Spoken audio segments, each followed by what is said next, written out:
Yeah. No. This is Station 5. And this is Station 2 in the US. Mucho gusto quien esté allá. We have our first citizen participant on the border tour. I really like that the first connection is people who like don't speak each other's language. So just so you know, these lights, what you saw now, they're all at an 8th of their power. Wow, I thought they were pretty powerful. You can see these from my house. So the picture window at the back of my house, yeah, just right at the border. So, Rafael, you have just completed tests on both sides of the border. Tell me how you're feeling right now. It was wonderful to get the final connection and to see the bridge. You know, it's almost as if the light carries the sound. Like, clearly it doesn't. I mean, it comes from a loudspeaker, but the whole make-believe of the light carrying the waves of sound is really effective. So, what you would imagine starting installation? It is totally, yeah. I think this project is worth the wait, it's worth the stress, it's worth going bankrupt for. let's hope it doesn't come to that, Yeah. right? I've been looking forward to this moment for so long. The lateral movement, the scanning over the night sky is poetic. It's violent because it does have that sense of penetration of airspace, surveillance, and also, you know, the sort of ominous histories of these lights in terms of migrant tracking or in terms of spectacles.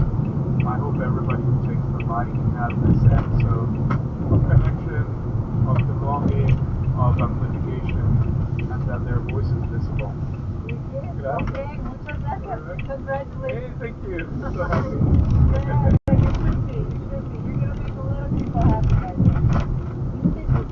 Rafael came to me many hours for In the Studio on the BBC World Service, produced by Emma Betteridge. Each episode of In the Studio is available as a podcast featuring extra interviews with the program makers. You can find it by searching BBC In the Studio from wherever you get your podcasts. This is the BBC World Service, and now with the news of the next World Book Club, here's Harriet Gilbert. A lakeside property in a forested area just outside Berlin is the setting for our next book, Visitation, by the German writer Jenny Erpenbeck. The life experiences of those who occupy the house weave together to tell the story of more than 100 years of German history. World Book Club with Jenny Erpenbeck from the 7th of December. And in an hour, the newsroom with Janat Jalil. We're live in Hong Kong as the university siege continues.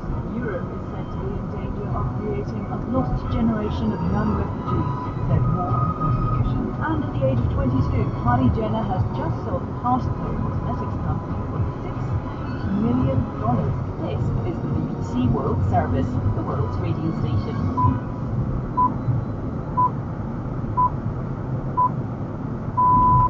Hello, welcome to Outlook.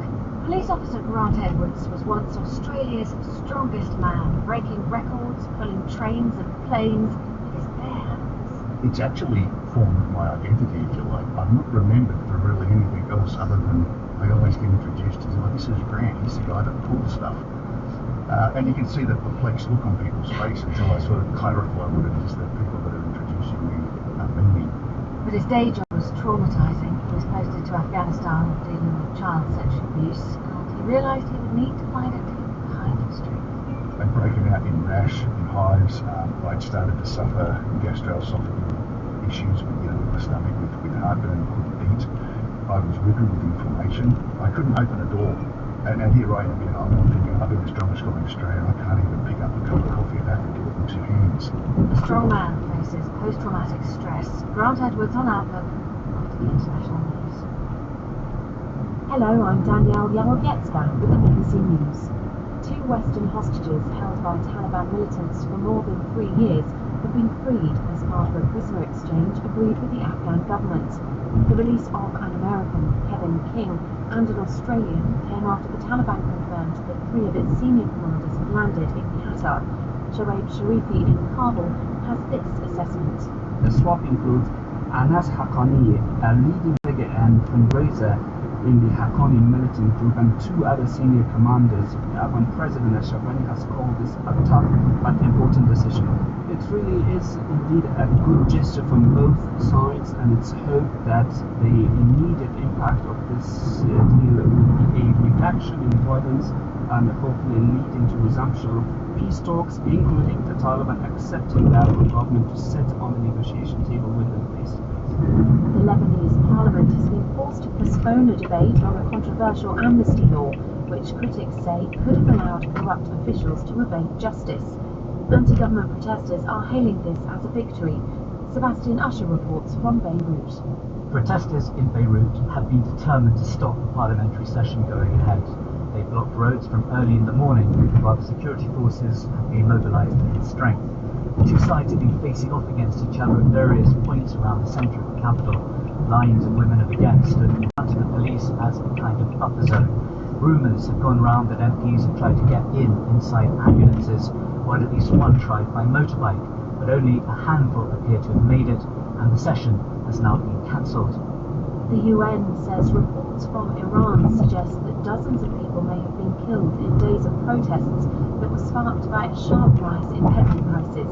The human rights spokesman in Geneva expressed deep concern at the use of live ammunition by the security forces. He also called on the authorities to restore internet services. There have been reports of protesters setting ablaze banks and petrol stations in cities across the country. China has said the courts in Hong Kong have no power to rule on constitutional issues. The announcement follows a decision by Hong Kong's High Court on Monday that a ban on protesters wearing face masks was unconstitutional. Micah Bristol reports. A Chinese spokesman said the country's parliament based in Beijing is the only body with the right to judge what was constitutional. The statement appears to undermine the current legal system in Hong Kong, in which all decisions taken by the territory's government can be challenged and ruled illegal in the courts, as happened with the ban on face masks. One motivation for the protests in Hong Kong is the fear that China wants to undermine the territory's independent judiciary. This statement from Beijing will only heighten those concerns. World News from the BBC. The Maltese Prime Minister Joseph Muscat has said his government will recommend a pardon for a suspected money launderer if he testifies in court about the murder of the investigative journalist Daphne Caruana Galizia. Here's our Europe correspondent Kevin Connolly. Daphne Caruana Galizia was a fearless campaigner against corruption in Malta and for online journalism, committing exposed links between politicians and organised crime, made her powerful enemies. 3 men suspected of carrying out the car bombing which killed her were arrested last year. The detention of the 4th suspect suggests that Maltese police, assisted by Dutch and American investigators, are exposing a wider conspiracy against her.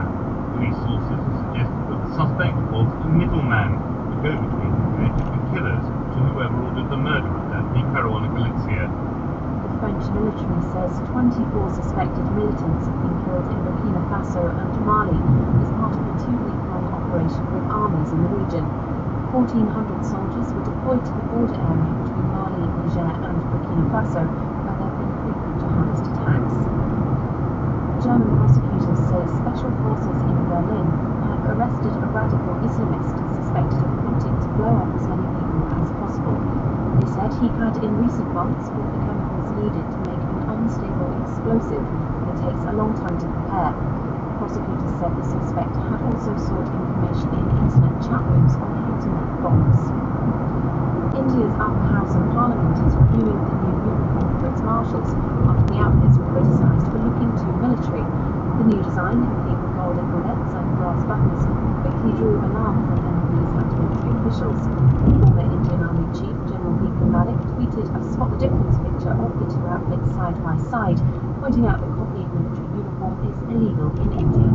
BBC News. Hello, I'm Jo Fidgen, and this is Outlook, introducing you to extraordinary people from all over the globe. Let me describe Grant Edwards to you. He's big, 6'4", 2 metres tall, and at his peak he weighed more than 25 stone, 160 kilos. He's also strong. For 3 years in the 1990s he held the title of Australia's strongest man. Afghanistan. He could drag a military aircraft along the ground, buses, a 386-ton ship. Basically, if